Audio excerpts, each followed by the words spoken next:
अब हम लोग नेक्स्ट टॉपिक की बात करते हैं, जिसका नाम है लॉगरिथम।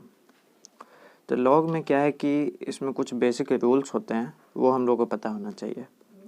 पहला जो रूल है इसको हम लोग बोलते हैं प्रोडक्ट रूल।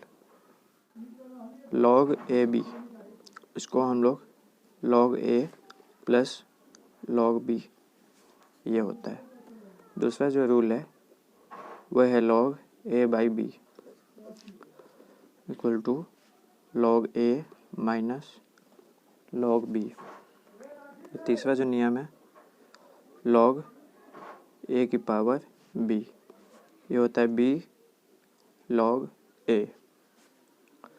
जब यहाँ पे कुछ भी बेस नहीं दिया होता है तो इसका मतलब होता है कि सबका बेस कितना है, 10 है। सबका बेस कितना है, 10 है। जब यहाँ पे कुछ दिया हुआ होगा तो इसका बेस कुछ भी हो सकता है, 2, 3, 5, कुछ भी हो सकता है।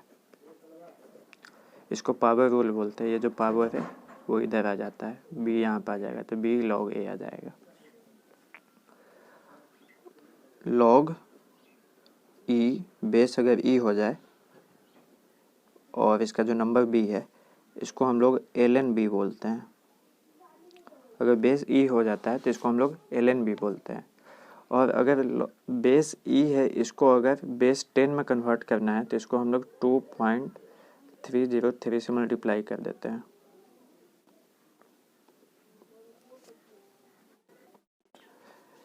जो एक और रूल है वो है लॉग एम एम।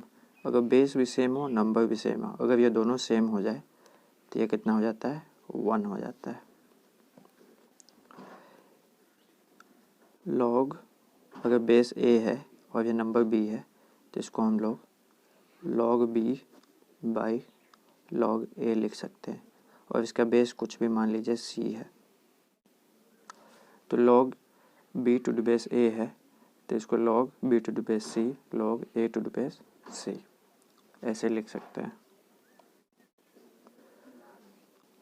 मान लीजिए कि ये log b to the base a है तो इसको हम लोग 1 upon log a to the base b, तो इसको बोलते हैं बेस चेंजिंग रूल। अगर हम लोग को बेस और नंबर को चेंज करना है तो उसको इन्वर्स कर देंगे तो बेस और नंबर चेंज हो जाएगा। दो रूल्स और है। मान लीजिए आपके पास log b to the base a equal to y है, तो इसको हम लोग क्या करते हैं, a को यहाँ पे ले जाते हैं तो a to the power y ये b होता है। ये सबसे ज़्यादा इम्पोर्टेंट रूल है। दोनों तरफ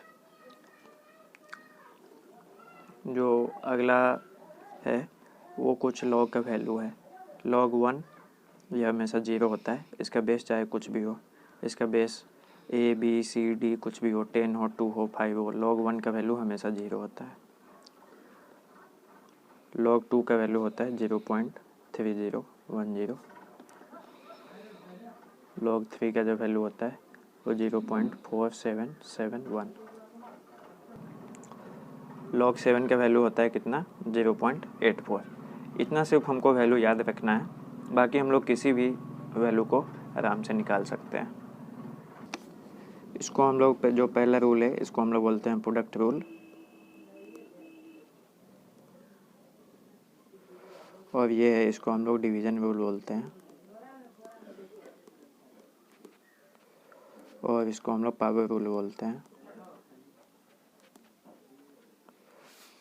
और इसको हम लोग बेस चेंजिंग रूल बोलते हैं।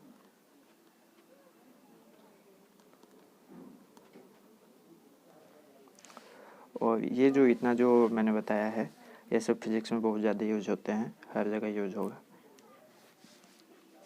चलिए हम लोग अब कुछ क्वेश्चन प्रैक्टिस कर लेते हैं इस फार्मूला की हेल्प से, जिससे आपको आगे दिक्कत नहीं होगी। हम लोग कुछ क्वेश्चन करते हैं। पहला क्वेश्चन है log b to the base a into log c to the base b। तो log b to the base a को हम लोग इस रूल से, बेस चेंजिंग रूल से, ये इसको हम लोग ऐसे लिख सकते हैं, log b by log a into log c by log b। तो log b कैंसिल हो जाएगा और तो ये जैसा कि आप ये देख रहे हैं log b to the base a है, इसको हम लोग log b by log a लिख सकते हैं। उसी तरीके से यहाँ पे इसको log b by log a into log c by log b बोल सकते हैं। तो ये कैंसिल हो जाएगा, ये बच जाएगा log c by log a। अगर हम लोग इसी को इन्वर्स कर दें, जैसे कि log b to the base a को हम लोग log b by log a लिख सकते हैं, उसी तरीके से log b by log a को हम लोग log b to the base a लिख सकते हैं।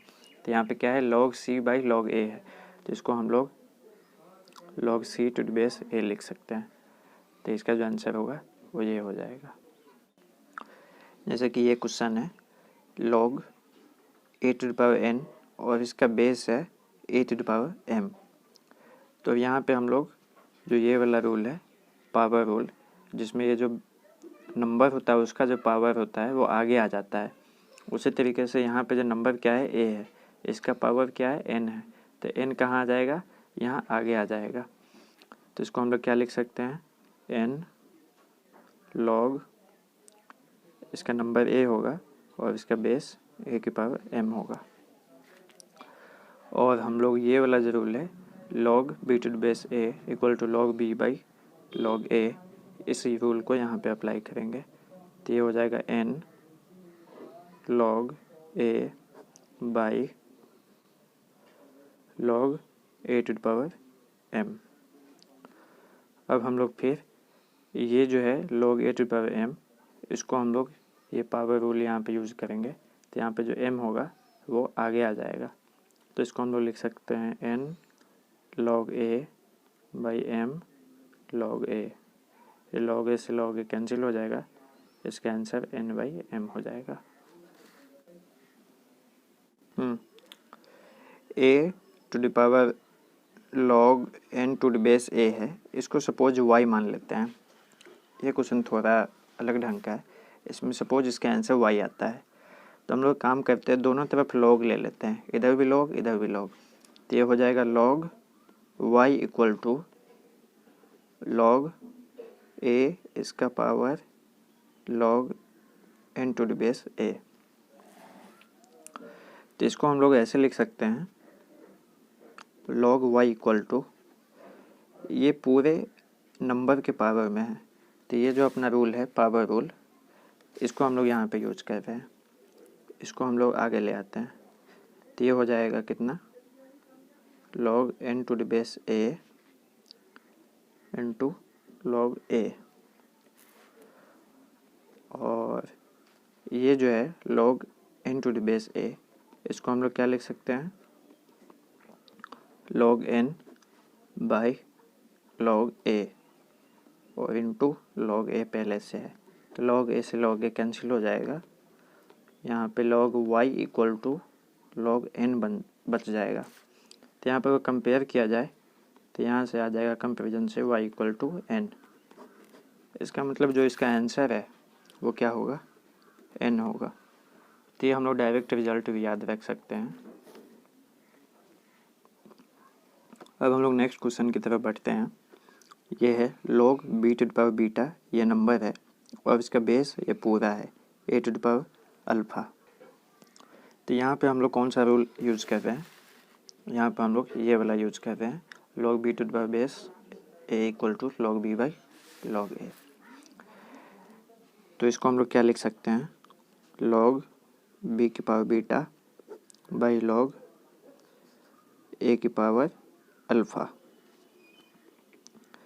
तो ये जो यहाँ से हम लोग पावर रूल से बीटा को आगे ला सकते हैं और अल्फ़ा को आगे ला सकते हैं, तो बन जाएगा beta log b by alpha log a। तो इसको हम लोग क्या लिख सकते हैं, इसको हम लोग beta by alpha log b by log a को हम लोग log b to the base a लिख सकते हैं। जैसे कि हम लोग log b to the base a को log b बाई a लिख सकते हैं, log b to the base a को हम लोग log b by log a लिख सकते हैं। तो इसका उल्टा भी तो लिख सकते हैं, log b by log a को log b to the base a, तो वही है। तो log b by log a को हम लोग log b to the base a लिख सकते हैं। a to the power log b to the base c, इसको हम लोग थोड़ा समय के लिए y मान लेते हैं। दोनों तरफ हम लोग लॉग ले लेते हैं। तो log y equal to log a to the power log b to the base c। तो log y इक्वल टू ये नंबर के बेस पावर में पूरा है, तो पावर रूल से ये आगे आ जाएगा। तो log b to the base c log a, इसको हम लोग और इधर कर रहे हैं तो वह स्पेस का कमी हो गया है। log y इक्वल टू इसको हम लोग log b by log c लिख सकते हैं, और यहाँ पे log a है। तो हम लोग log b by log c है और यहाँ पे log a है, तो इसको हम लोग log a by log c मान सकते हैं। तो log y equal to log b log a to the power base c, ये हम लोग यहाँ पे लिख सकते हैं। यहाँ पे log y equal to log b और इसके पावर में log a to the base c आ जाएगा, क्योंकि ये नंबर है, ये मल्टीप्लाई हुआ है इसमें, तो ये इसके पावर में चला जाएगा। तो log b यहाँ पे नंबर हो गया और ये इसका पावर हो गया। तो यहाँ पर अगर हम लोग कंपेरिजन करेंगे तो y इक्वल टू b की power log a to the base c, ये हो जाएगा। कुल मिला के यहाँ पे हम ये दिखाना चाहते थे कि ये जो a की power log b to the base c है वो क्या बन गया, b की power log a to the base c। तो ये जो a और b है वो क्या हो गया, एक्सचेंज हो गया। जो इसका बेस है c वो सेम रहा, यहाँ भी c है यहाँ भी c है, और यहाँ पे a और b एक्सचेंज हो गया। तो इस रिजल्ट को हम लोग डायरेक्ट ध्यान रख सकते हैं। जैसे हम लोग इसमें ध्यान रखे थे a के power log n to the base a है, तो ये डायरेक्ट n हो गया। वैसे ही यहाँ पे ये चेंज हो जाता है, a b बन जाता है और b a बन जाता है। इसको हम लोग क्या लिख सकते हैं, log b by log a into log a by log b, ये कैंसिल हो गया, ये 1 के इक्वल में आ गया। अब हम लोग इस क्वेश्चन को देखते हैं। log x minus 1 plus log x plus 1 equal to log 1 to the base 2।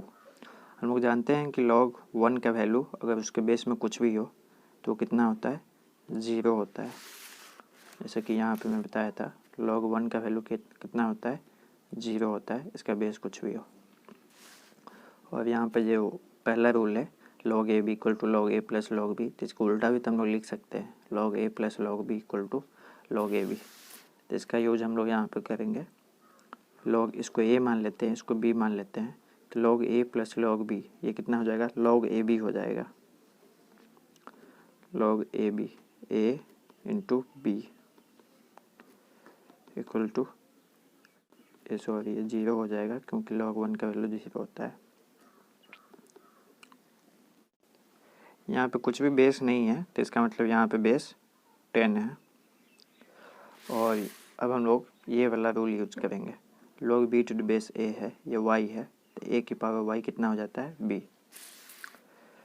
तो यहाँ पे बेस क्या है, 10, तो यहाँ पर 10 का पावर क्या हो जाएगा, 0 हो जाएगा। तो x minus 1 into X plus 1 equal to 10 की पावर 0। किसी भी नंबर की पावर 0 कितना होता है, 1 होता है। तो X square a plus B into A minus B, A square minus B square, X square minus 1 equal to 1। तो एक्स स्क्वायर इक्वल टू कितना हो जाएगा, 2 हो जाएगा। तो एक्स का वैल्यू कितना हो जाएगा, प्लस माइनस √2 हो जाएगा। तो यहाँ पे जो है निगेटिव वाला वैल्यू है, ये निगेटिव वाला वैल्यू कंसिडर नहीं होगा, क्योंकि अगर माइनस √2 यहाँ पे डालेंगे तो ये लॉग के अंदर में निगेटिव हो जाएगा, जो कि वैलिड नहीं है। इसीलिए हम लोग निगेटिव वाला वैल्यू को कैंसिल कर देंगे और इसका आंसर सिर्फ पॉजिटिव वाला होगा, x इक्वल टू √2। और यहाँ पे जो हम लोग को याद करने वाली बात है वो ये है, a plus B into A minus B equal to A square minus B square. ये एक बेसिक फार्मूला है जो कि याद होना चाहिए। और किसी भी नंबर का पावर 0 ये हमेशा 1 होता है। एक क्वेश्चन ये है, log x minus 10 to the base 10 equal to 1। तो इसमें हम लोग ये वाला रूल यूज़ करेंगे, log b to the base a equal to Y, तो a की पावर y इक्वल टू b। तो यहाँ पे जो नंबर 10 है, सॉरी बेस जो 10 है वो यहाँ पे आ जाएगा और 1 इसके पावर में आ जाएगा। तो x माइनस 10 इक्वल टू 10 की पावर 1, तो x इक्वल टू कितना हो जाएगा, 20 हो जाएगा। हम लोगों ने लॉग ख़त्म कर लिया है। अब हम लोग कुछ इम्पोर्टेंट फार्मूला की तरफ आते हैं, जो बहुत ही बेसिक फार्मूला है। पहले हम लोग स्क्वायर की बात करते हैं। स्क्वायर का जो एरिया जो होता है वो कितना होता है, ए स्क्वायर। स्क्वायर वैसा क्लोज फिगर होता है जिसका सारे जो साइड है वो इक्वल होता है और एंगल 90 डिग्री होता है। दूसरा रेक्टेंगल की बात करते हैं। रेक्टेंगल का जो एरिया होता है वो लेंथ इनटू ब्रेथ, और इसका सारे एंगल कितने होते हैं, 90 डिग्री होता है। स्क्वायर का जो पेरीमीटर होता है वो कितना होता है, 4 है, चारों साइड का सम। और रेक्टेंगल का जो पेरीमीटर होता है वो चारों साइड का सम, ये 2 इंटू लेंथ प्लस ब्रेथ। और ट्रायंगल की बात करते हैं, तो एरिया ऑफ ट्रायंगल, इसका मतलब एरिया भी होता है ट्रायंगल भी होता है। तो area of triangle equal to half into base into height. जो अगला है वो क्या है, ट्रेपेजियम। ट्रेपेजियम वैसे फिगर को बोलते हैं जो कुछ ऐसा हो, इसका ये दोनों साइड पैरेलल होता है और ये दोनों पैरेलल नहीं होता है, और ये इसका हाइट है। तो इसका जो एरिया होता है वो होता है half into sum of parallel sides into height. मान लीजिए कि इसका लेंथ ए है, इसका बी है, तो फॉर्मूला हो जाएगा हाफ इंटू ए प्लस बी इंटू एच। अब हम लोग सर्कल की बात करते हैं। सर्कल का जो एरिया होता है वो होता है पाई आर स्क्वायर। पैरेललोग्राम वैसा फिगर होता है जिसके एंगल 90 डिग्री नहीं होता है लेकिन अपोजिट एंगल इक्वल होता है, और जो बाकी दो साइड होते हैं वो पैरेलल होते हैं और इक्वल भी होते हैं। ऐसे फिगर को हम लोग पैरेललोग्राम बोलते हैं। इसका जो एरिया होता है वो कितना होता है, बेस इंटू हाइट। बेस कौन है, ये है, और हाइट कौन है, ये जो है इसको हम लोग हाइट बोलते हैं। अब हम लोग सिलेंडर की बात करते हैं।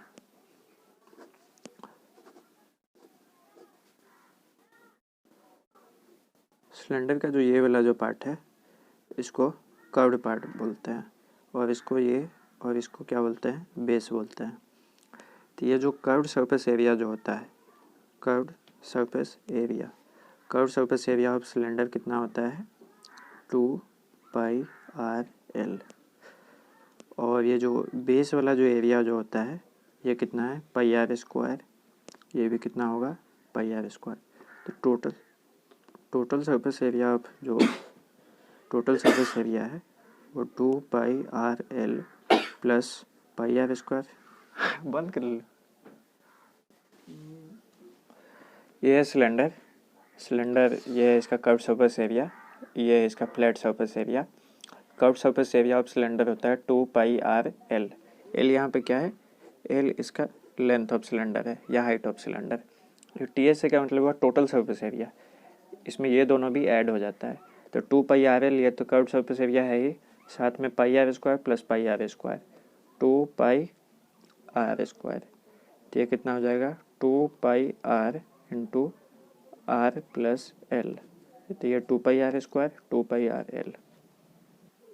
सिलेंडर का वॉल्यूम πr² L होता है। कौन पे आते हैं, ये कोई कोन है, इसका हाइट h है, इसको बोलते हैं स्लांट हाइट जो कि l है, और इसका रेडियस r है बेस का। तो इसका l का फॉर्मूला हो जाएगा पाइथागोरस थ्योरम से √r² plus h²। Curve surface area, ये वाला जो एरिया है इसको, ये होता है कितना, पाई आर एल एल, या इसको लेटरल एरिया भी बोलते हैं, साइड का एरिया। टोटल सरफेस एरिया में ये नीचे वाला ऐड हो जाएगा πr², तो πr_l प्लस πr², ये πr into r plus L. इसका वॉल्यूम हो जाता है कितना, 1/3 πr²h। स्फीयर की बात करते हैं तो स्फीयर का वॉल्यूम होता है 4/3 πr3, और टोटल सरफेस एरिया होता है 4 πr²। क्यूब का बात करें तो क्यूब का वॉल्यूम होता है a क्यूब, और total surface area 6a²। Hemisphere की बात करें तो हेमिस्फीयर का वॉल्यूम स्फीयर का आधा होता है, क्योंकि आधा हिस्सा है तो 4 की जगह पर 2 हो जाएगा, 2/3 πr3। और इसका टोटल सरफेस एरिया कितना हो जाएगा, स्फीयर का टोटल सरफेस एरिया कितना होता है 4 πr², उसको बीच में से काट देंगे तो ये वाला टोटल एरिया कितना हो जाएगा 2 πr², ये वाला एरिया। और इसमें ये बेस वाला एरिया ऐड हो जाता है πr², तो टोटल 3 πr² बन जाता है। ये क्यूबॉइड है। क्यूबॉइड का वॉल्यूम होता है length into breadth into height LVH, और इसका टोटल सरफेस एरिया होगा 2 into LV plus BH plus LH। Ellipse के यहाँ पे थोड़ा समझने वाली बात है। इलिप्स में ये मान लिया कि ये कोई इलिप्स है, ये इसका सेंटर है जिसको O से रिप्रेजेंट कर रहे हैं, और इसका एक जो पॉइंट है इसको A से और दूसरा पॉइंट को B से, और इसमें दो फोकस होता है F1 और F2, और O से लेके A तक का जो दूरी होता है इसको हम लोग क्या बोलते हैं, सेमी मेजर एक्सिस। ये जो लंबा वाला एक्सिस है इसका आधा होता है, तो OA को क्या बोलते हैं, सेमी मेजर एक्सिस, जिसको मैंने A बोला है। अब ये O से लेके यहाँ तक का जो दूरी है इसको B बोलते हैं, सेमी माइनर एक्सिस। जो एरिया ऑफ जो इलिप्स होता है वो πAB होता है। इतना जो एरिया कितना होगा πAB। ये जो F1 है F2 है इसको क्या बोलते हैं, फोकस बोलते हैं। और ये F1 और O, इस दोनों के बीच का जो डिस्टेंस है वो कितना होता है, AE होता है। E यहाँ पे क्या है, इसेंट्रिसिटी है। इसेंट्रिसिटी क्या होता है, OF और OA का रेशियो क्या होता है, इसेंट्रिसिटी होता है। तो यहाँ पे OF2 और OF1 इस दोनों का जो डिस्टेंस होगा कितना होगा, AE होगा। और ये जो इसेंट्रिसिटी है OF2/OA है, तो OF2 हमेशा कम होगा OA से, इसलिए जो E का वैल्यू है वो 1 से हमेशा कम ही होगा। तो हम लोग अब तक क्या क्या पढ़ चुके हैं, AP पढ़ चुके हैं, GP पढ़ चुके हैं, क्वाड्रेटिक इक्वेशन पढ़ चुके हैं, लोगरिथम पढ़ चुके हैं, सम बेसिक फार्मूला ये भी कवर कर लिया है। और हम लोग आगे के वीडियो में डिफरेंशिएशन, इंटीग्रेशन, ट्रिगोनोमेट्री जो बचा हुआ पार्ट है वो देखेंगे। थैंक यू, धन्यवाद।